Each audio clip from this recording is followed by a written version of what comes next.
ang nakakakilabot na Island of Dolls sa Mexico. Ang Island of Dolls o Isla de las Muñecas ay isa sa nakakatakot na lugar na dinarayo ng mga turista sa Mexico. Matatagpuan ito sa mga kanal ng Xochimilco malapit sa Mexico City. Ang buong isla ay napapalibutan ng daang-daang lumang manika nakasabit sa mga puno, gusali at mga kawad. Marami sa mga ito ay sira na, wala ng mata, putol ang mga braso at binti at may mga mukhang niluma na ng panahon.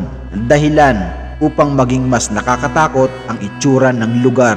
Ayon sa isang lokal na kwento, yung dating may-ari na nangangalaga ng isla ay si Don Julian Santana Barrera. Mid-1900s, nagsimula siya mangolekta ng manika. Ang kwento, nakita daw niya yung batang babae na wala ng buhay katabi ang kanyang manika. Naririnig daw niya yung iyak ng bata na humihingi ng manika. Kaya sinabit niya yung nahanap niyang manika para manahimik na ito dahil naniniwala siyang pinagmumultuhan ng espiritu ng bata ang lugar.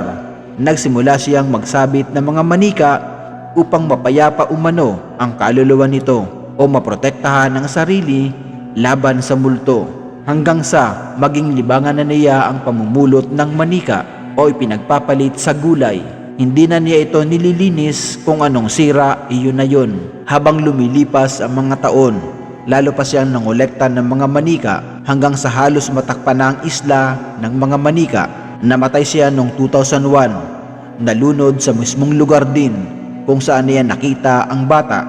Hanggang ngayon, marami pa ring bisita ang nagsasabing tila gumagalaw ang ilang mga manika, umiikot ang kanilang mga ulo at nagbubulungan sa isa't isa, o kaya'y parang nakatitig ang mga ito sa taong dumadaan dito.